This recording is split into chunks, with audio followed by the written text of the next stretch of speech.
In 1987, Goiânia, a bustling city in central Brazil, became the unlikely epicenter of one of the world's most severe radiological accidents. On what seemed like an ordinary day, a small, mysterious blue glow caught the attention of two scrap collectors, leading them to something they believed could bring fortune. Unbeknownst to them, this glow was coming from Cesium-137, a highly radioactive substance carelessly abandoned in a disused radiotherapy clinic. This tiny source of light, fascinating, beautiful, but extraordinarily dangerous, would go on to unleash a nightmare, one that would haunt the lives of hundreds. Today, we'll uncover the tragic story of the Cesium-137 disaster in Goiânia. We'll journey through the events that unfolded, witness the devastation brought by invisible, lethal radiation, and explore the scars it left on families and a city. This is more than history. It's a cautionary tale of neglect, fascination, and irreversible consequences. The story truly begins with two men, Roberto dos Santos and Wagner Moda, who made their living collecting and selling scrap metal in Goiânia. Their daily routes took them past abandoned buildings, piles of discarded objects, and neglected items left behind in a city rushing towards modernization. It was on one of these scavenging days that they stumbled upon an old, heavy medical device left in a former radiotherapy clinic. The machine to them seemed valuable, perhaps worth enough to sell and bring home a little extra cash.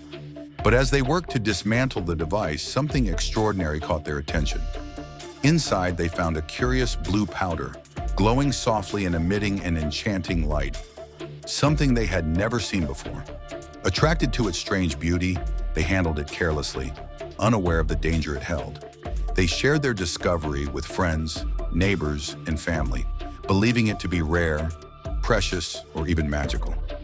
The blue powder passed from hand to hand, house to house, leaving traces wherever it went. What they didn't know was that the powder was Cesium-137, a highly radioactive material used in medical treatments.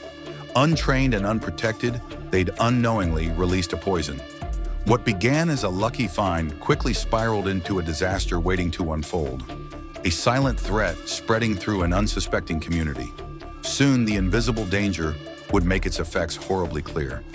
The strange, glowing powder continued to make its rounds through the neighborhood, fascinating everyone who came across it. Roberto and Wagner's families, curious neighbors, and even young children handled it without hesitation. Its blue shimmer held a mysterious allure, sparking awe and wonder in those who saw it. The powder soon covered household surfaces, lingered in clothing, and became part of everyday life. Yet no one was aware of its deadly nature. As days went by, people who had come into contact with the Cesium-137 began experiencing disturbing symptoms. Initially, these signs were subtle: dizziness, mild nausea, unexplained skin rashes. But soon the symptoms intensified, and severe burns appeared on the skin of those closest to the powder. Children suffered the most, especially those who had unknowingly played with the powder, touching it, even tracing it on their skin like a fun novelty. Despite these symptoms, there was little reason for alarm at first. After all, they were just interacting with what seemed like harmless dust. The medical community had not yet connected the dots, and so the symptoms were misattributed to everyday illnesses. By the time the link to radiation was discovered, the Cesium-137 had already contaminated dozens of homes, hundreds of belongings, and countless unsuspecting victims. The silent spread of the radioactive powder made the damage exponentially worse. And because it left no obvious trace, its effects were nearly impossible to control or contain. The blue glow, once admired as something precious, had turned deadly, setting the stage for a tragedy of unimaginable proportions. Little did the community know that their lives were about to change forever. The full horror of the situation became undeniable with the first fatalities. Lady Dasnev, a 6-year-old girl, became the most well-known victim of the tragedy. She had innocently played with the blue powder, tracing it on her skin as any curious child might, completely unaware of the radiation it contained. Tragically, her playful interaction with the Cesium-137 led to severe radiation burns. And despite medical intervention, Lyda would become one of the first recorded deaths from the contamination. Other community members also began showing severe symptoms. Skin burns intensified, hair loss became widespread, and many suffered from relentless vomiting and intense weakness. Entire families and households fell ill, with their conditions worsening at an alarming rate.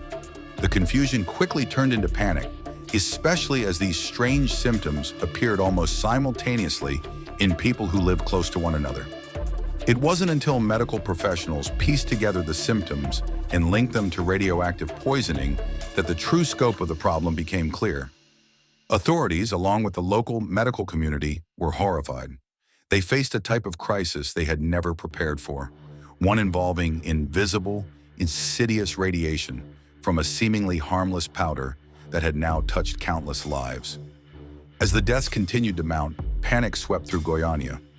Fear of contamination spread as fast as the powder itself.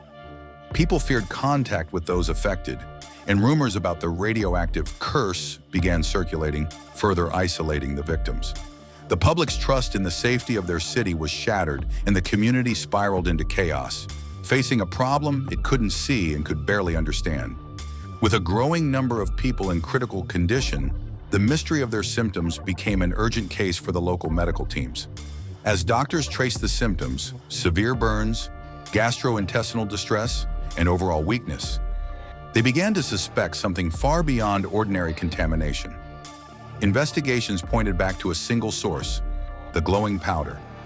Specialists were brought in, and soon the unimaginable truth was confirmed. Goiânia was experiencing one of the largest radiological accidents in history. As this realization set in, authorities moved quickly to assess the scope of the disaster. Teams in hazmat suits were dispatched to the affected neighborhoods, bringing with them radiation detection devices that confirmed the extent of contamination. They found traces of radiation on household surfaces, furniture, and personal items, along with significant hotspots in various locations where the Cesium-137 had been handled. The city's residents, meanwhile, were horrified and confused. Officials declared a state of emergency, and neighborhoods became scenes of urgent isolation measures. People were forced to evacuate their homes, leaving behind everything they had touched since the contamination began. The previously invisible danger was now known, but the damage had already spread, and the threat remained frighteningly real. With the crisis now apparent, the government launched a large-scale containment effort. Authorities set up medical screening centers to assess contamination levels in residents who were stripped of clothing, scrubbed, and checked for radiation exposure. Entire blocks were cordoned off as people were evacuated from their homes, leaving personal belongings and prized possessions behind, all deemed too risky to keep. The extent of the cleanup was staggering. More than 6,000 tons of contaminated soil, furniture, and debris were excavated and stored in sealed barrels. Streets that had seen the spread of Cesium-137 were washed down, and radiation hotspots were meticulously cleared. For many families, it felt as though their entire lives were buried along with the debris. As a preventive measure, the contaminated materials were buried in a storage facility specifically designed to contain radioactive waste in Abadia de Goiás. This monumental effort showed just how far the radioactive powder had spread, silently leaving its deadly mark on the everyday lives of so many. While the authorities worked to contain the contamination, the impact of Cesium-137 had already taken its toll on the lives of those who'd handled it unknowingly. The victims of the Cesium-137 accident suffered not only physically, but also psychologically. Many developed chronic health issues, including long-term radiation sickness, weakened immune systems, and severe skin damage. The after effects left them with lifelong reminders of their exposure. Worse, the mental trauma of losing loved ones and witnessing their family's suffering created lasting scars that would never fully heal. Beyond the health consequences, the victims faced stigma and isolation. Goiânia residents began viewing those exposed to Cesium-137 with suspicion and fear. Some survivors were shunned by their communities, as people feared any interaction might lead to contamination. This social isolation compounded the already intense emotional distress, as families struggled with the physical, mental, and emotional weight of the accident. For these victims, the tragedy went beyond the immediate health implications. It also left them grappling with rejection, grief, and an irrevocably changed sense of identity. The invisible nature of their suffering, like the radiation itself, left them with wounds that few could understand, and fewer still would willingly confront. In response to the Goiânia disaster, Brazil enacted stricter regulations surrounding the handling and disposal of radioactive materials. These new measures aim to prevent similar tragedies by ensuring that dangerous substances would not be abandoned without oversight. Hospitals, clinics, and other facilities with radioactive materials were required to establish safety protocols, track inventory closely, and dispose of such materials properly. The Goiânia incident became a pivotal case that highlighted the importance of responsible radioactive waste management.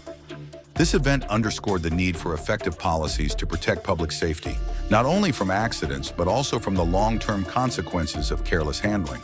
The city's tragedy thus left a legacy of vigilance, ensuring future generations would be better protected. The Cesium 137 disaster in Goiânia is remembered as one of Brazil's darkest moments. But from its tragedy came invaluable lessons about safety, responsibility, and the far-reaching consequences of neglect. The incident left scars on Goiânia's collective memory, reminding people of the invisible dangers that can lurk in seemingly innocent discoveries. Today, the buried remains of the contaminated debris lie in Abadia de Goiás, a permanent reminder of the invisible peril once unleashed upon an unsuspecting city. For those who lived through it, the memory of the glowing blue powder is a haunting emblem of loss and resilience. The Goiânia disaster remains a sobering example of the fragility of safety and the importance of safeguarding against even the faintest risk. This story serves as a testament to the need for vigilance with hazardous materials, offering a lesson not just for Brazil, but for all communities managing similar risks. As we remember the victims, the city, and its legacy, we ask ourselves, are we truly prepared to handle the unseen dangers around us? The Goiânia disaster, with its innocent beginning and tragic outcome, forces us to confront the reality of invisible dangers. It's a story that calls for caution, empathy, and accountability, lessons that remain critical today. What would you have done if you were there? Are we better prepared for such risks today? If this story moved you, share your thoughts below. Let's remember the victims and honor the lessons learned. Subscribe to stay updated with more real-life mysteries and join our community in exploring these haunting tales from history.